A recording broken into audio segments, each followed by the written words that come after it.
السلام علیکم ناظرین، میں ہوں آپ کی ہوسٹ سمرا ناز اور آپ کو HITV میں خوش آمدید کہتے ہیں۔ ناظرین، آج کی ویڈیو چودھری خادم حسین کے بلاگ کے ریفرنس سے پیش کی جا رہی ہے۔ آج کا عنوان ہے یہ لاہور ہے۔ لاہور کے منظرنامے پر تھوڑی سی نظر ڈالتے ہیں۔ منرل فارمز کے 2 روزہ اجلاس کے انعقاد سے حوصلہ افزائی ہوئی۔ میں ذاتی طور پر وزیر اعظم محمد شہباز شریف سے اتفاق کرتا ہوں کہ وہ ملک کے معدنی وسائل سے استفادہ کر لیا جائے تو نہ صرف ملک ترقی کرے گا بلکہ ہم قرضوں سے بھی نجات حاصل کر سکتے ہیں۔ اس سلسلے میں خصوصی طور پر ریکوڈک کے ذخائر کا ذکر کیا گیا جو بہت بڑا منصوبہ ہے۔ ٹھیکے والی غیر ملکی کمپنی کے مطابق یہاں سے تانبے اور سونے کے ذخائر اگلے سال کے دوران نکلنا شروع ہو جائیں گے، جبکہ سیندک پر کام شروع ہے اور چینی کمپنی کے سپرد ہے۔ اس سلسلے میں اہم بات یہ ہے کہ بلوچستان میں امن و امان کی صورتحال بہتر نہیں۔ ایک طرف دہشت گردی رہی تو اس کے ساتھ ہی بلوچستان لبرل آرمی اور اس جیسی دوسری تنظیمیں اکیلے یا مل کر تخریبی وارداتیں کرتی ہیں۔ ان سب کو نہ صرف بھارتی ایجنسی را کی مکمل حمایت اور تعاون حاصل ہے بلکہ بھارت کی طرف سے تنظیم کے سربراہ کو پناہ بھی دی ہوئی ہے۔ اس سلسلے میں army chief general Asim Munir نے منرلز فارم سے خطاب کرتے ہوئے یہ یقین دلایا کہ فوج بھرپور سیکیورٹی فراہم کرے گی اور یہ واضح ہے کہ فوج دہشت گردی کی سرکوبی میں مصروف ہے اور قربانیاں بھی دے رہی ہے۔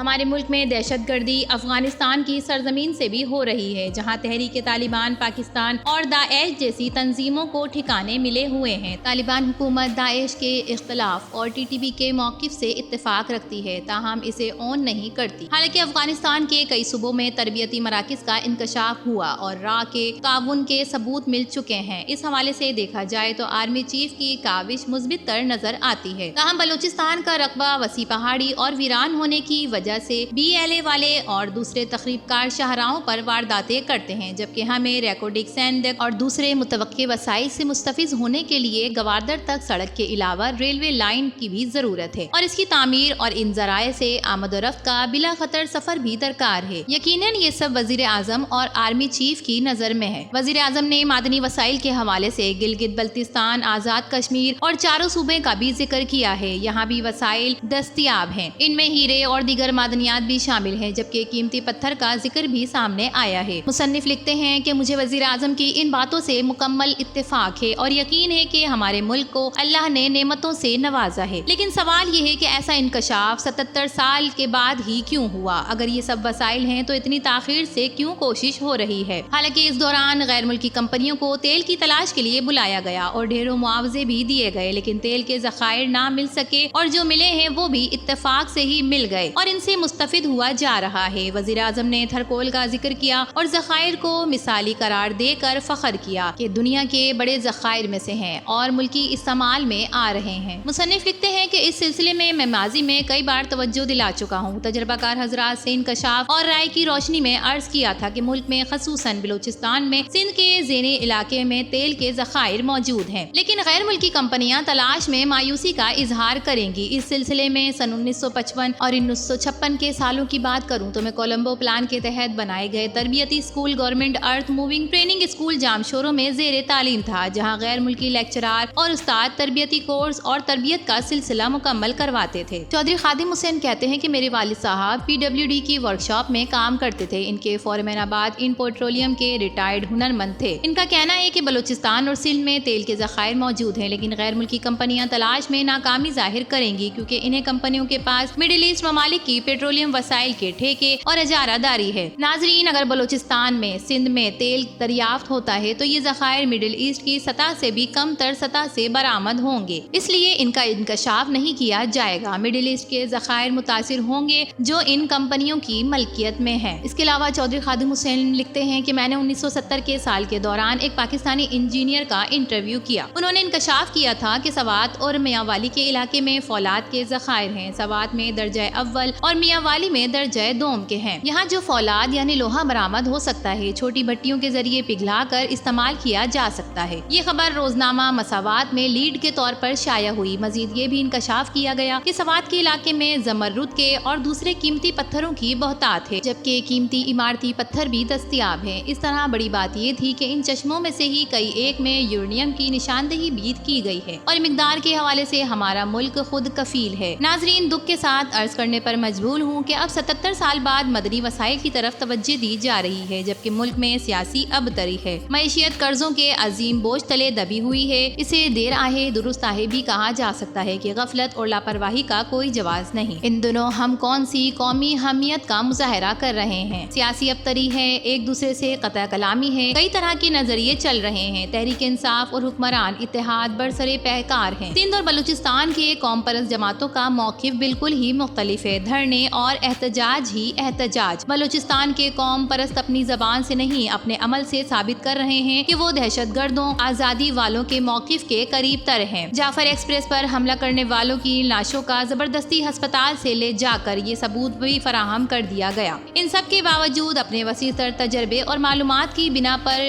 منرلز فارم میں ہونے والے انکشاف اور تجویز کا بھی خیر مقدم کرتے ہیں۔ لیکن عرض یہ ہے کہ برائے کرم ملک کے اندر وسیع ڈائیلاگ شروع کریں، بات چیت سے مسائل کے حل کے طریقے پر اتفاق کریں۔ سب طبقات کو میز پر آنا ہوگا اور اپنے اپنے اتفاق قومی تقاضوں کی روشنی میں طے کرنا ہوں گے۔ نیت نیک، حالات سازگار ہوں تو مجھے کامل یقین ہے کہ میرے تمام مسائل ملک کے ختم ہو جائیں گے، ہم بھی خوشحال ملک کہلائیں گے۔ اشرافیہ کو فکر نہیں، عمل کرنا چاہیے۔ یہ میز پر مسائل حل ہوئے تو فائدہ اسی طبقے کو ہوگا، پھر ہم بھی استحصال برداشت کر لیں گے۔ تو ناظرین، معدنیات سے مالا مال بلوچستان کے اس صوبے کے بارے میں آپ کا کیا خیال ہے؟ اپنی قیمتی رائے سے ضرور آگاہ کیجیے گا۔ ویڈیو پسند آئے تو اسے لائک کیجیے، HITV کو سبسکرائب کیجیے۔ تو پھر ملیں گے کسی اور نئی ویڈیو کے ساتھ، تب تک کے لیے اللہ حافظ۔